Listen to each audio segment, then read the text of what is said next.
समाचारों के इस भाग के प्रायोजक हैं खेमचंद पहलवान, पूर्व सदस्य उत्तर प्रदेश कांग्रेस कमेटी व अध्यक्ष गांधी मार्ग व्यापार संघ मेरठ। नमस्कार, आप देख रहे हैं एमडी न्यूज। एमडी न्यूज के मेरदर्शन बुलेटिन में आप सभी का स्वागत है। आज के बुलेटिन के साथ मैं हूं निशी। सबसे पहले सभी को ईद उल फितर की हार्दिक शुभकामनाएं। जी हां, ईद सभी को मुबारक हो और सभी पूरे देश भर में खुशियों के साथ ईद का पर्व मना रहे हैं। चारों ओर ईद की खुशी छाई हुई है और सभी एकजुट होकर ईद का पर्व मना रहे हैं। मैं आपको बता दूं, आज ईद के पर्व पे कांग्रेस के वरिष्ठ नेता खेमचंद पहलवान ने सभी देशवासियों, प्रदेशवासियों व मेरठ वासियों को तहे दिल से ईद मुबारक की शुभकामनाएं दी और कहा कि ईद का पर्व सभी के जीवन में खुशियां लेकर आए, भाईचारे का एक तरीके से पैगाम लेकर आए और सभी के दिल में प्रेम जगाए। आपको ये भी बता दूं कि ईद का पर्व देश भर में काफी उत्साह के साथ मनाया गया। चारों ओर ईद की खुशी कई दिन से झलक रही थी। मार्केटों में रौनक थी, देर रात तक मार्केट खुले हुए थे और वो इंतजार आज खत्म हुआ। सभी ने अपने अपने घर में सीर बनाई, बहुत सारी मिठाइयां आपस में एक दूसरे के घर बांटी गई, गले मिले गए। मैं आपको पूरा नजारा आगे दिखाऊंगी। सबसे पहले नजर डालते हैं आज की हेडलाइंस पर।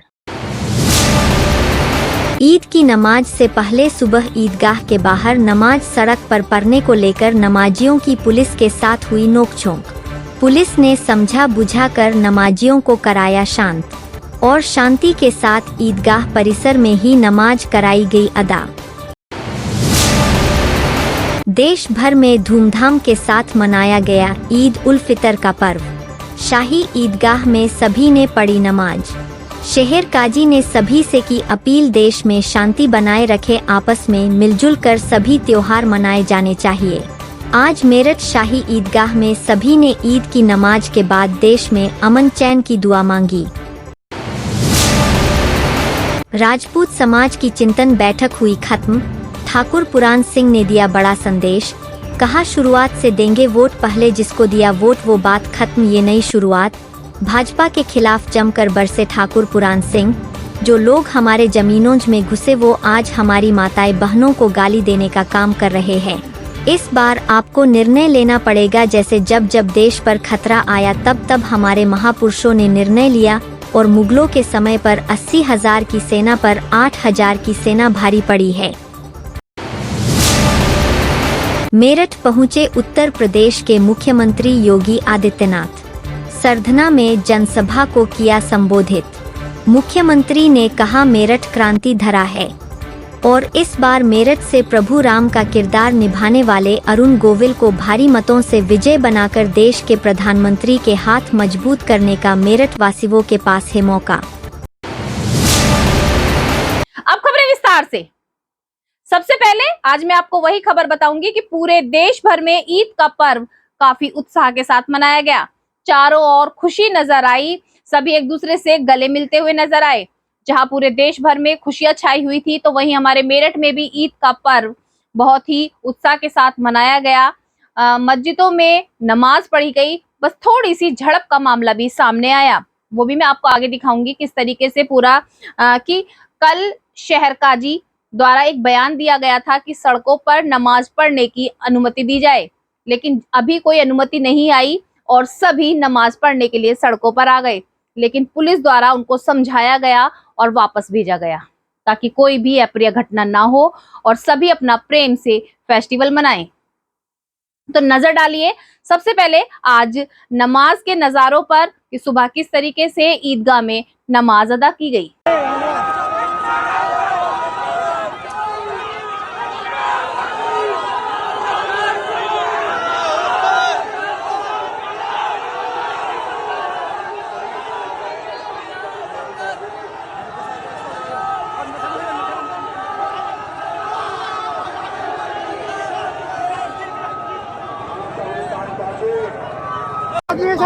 अंदर खाली खून करिए अभी ऐसा है परेशानी।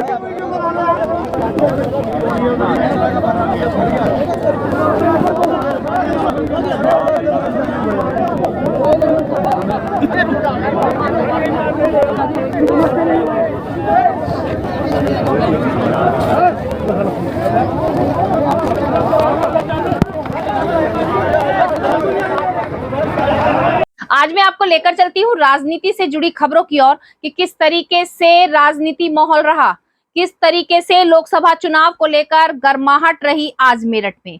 अपने अपने विचार रखने के लिए कौन सी पार्टी के नेता मैदानों में थे, कैसे जागरूक किया जा रहा है जनता को, तो जुड़े रहें हमारे साथ और देखें फटाफट। बने सब हमारी जमीनों में बने और आज वो हमारी माँ बहनों को गाड़ी देके इस देश में राज करने का प्रयास कर रहे हैं।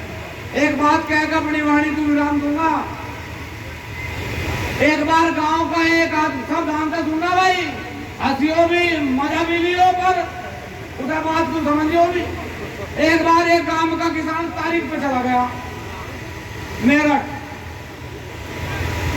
उसमें बीच में हो गया लंच। अब जब लंच होगा हमने सोची तो रोटी खाया। अब वो कचहरी में लिख रहा, तो एक होटल में लिख रहा था कि जो इस होटल के 10 परांठे खा लगा उसे 500 रुपए इनाम, परांठे फ्री। अब वो किसान था, उन्होंने सोची भाई चल तू यहाँ से आजमा कर देख ले। वो चला गया, अनपढ़ आदमी था, उन्हें पहला परांठा लाया, एक परांठा खाया, एक लकीर खींच दी, पढ़ना आ गई। दूसरा खाया, दूसरी खींच दी। जब उन्हें 8 परांठे खाकर 8 लकीर खींच दी, होटल वाले ने सोची उनका खावा 500 रुपए भी जाएंगे, परांठे भी जाएंगे। वो वेटर का बोला मिजान सा लगा के 2-3 लकीर मिटो दो। अब वो ताल ऐसा वेटर लेकर आया परांठा, उन्हें वो लकीर मिटो दी। जब उन्हें तो गिर रखी थी, जब उन्हें 2 परांठे खा पूरे हो गए 10, उन्हें कहा ना भाई लकीर गिनले कम है। उन्हें लकीर गिनी 1 2 3 4 5 6। कहने लगा हाँ भाई लकीर तो कम है, पर परांठे मैंने 10 खाए। बोला नहीं भाई 10 नहीं खाए, 6 खाए। दोनों में लड़ाई बज गई। बोला भाई बेम शुरू थे, बोला शुरू थे, अब कहीं चुनाव शुरू थे है। हमने पहले कहा दे रखी, मुझे भी पता।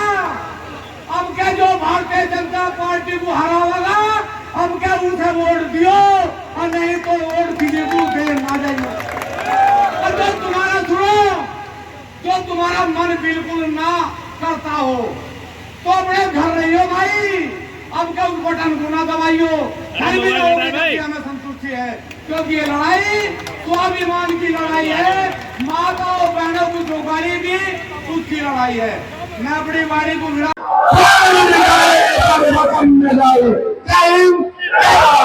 इस चुनाव में आपको निर्णय लेना पड़ेगा।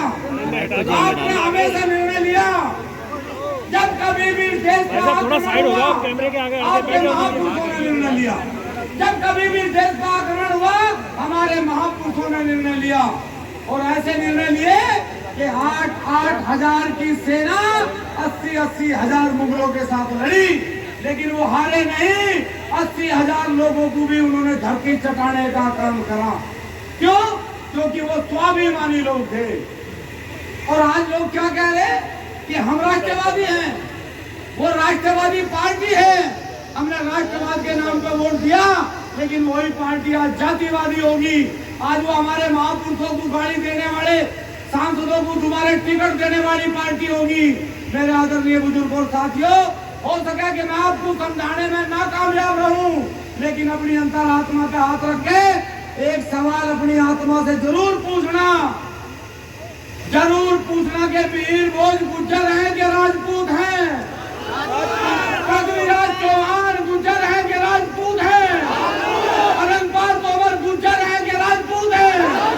और यही भारतीय जनता पार्टी के सांसद उन्हें कभी गुज्जर कर करके आपके स्वाभिमान पर ठेस पहुंचाने का काम कर रही थी। हमने कहा इनके टिकट काट दो, टिकट काटने का काम नहीं हुआ। नौता की पंचायत में कितने लोग गए थे, यहाँ मौजूद हैं। ये लड़ाई किसी को हराने जिताने की नहीं है, ये स्वाभिमान की लड़ाई है। और स्वाभिमान आपका भी मरा नहीं, जिंदा है।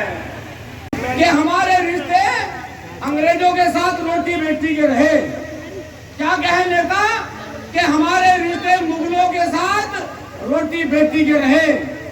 अरे जिनकी माताओं ने इस देश की लाज बचाने के लिए, जिन माताओं ने इस देश का वजूद बचाने के लिए 16,000 रानियों ने जोहर करा हो, उनके साथ आप बदतमीजी की बात करोगे?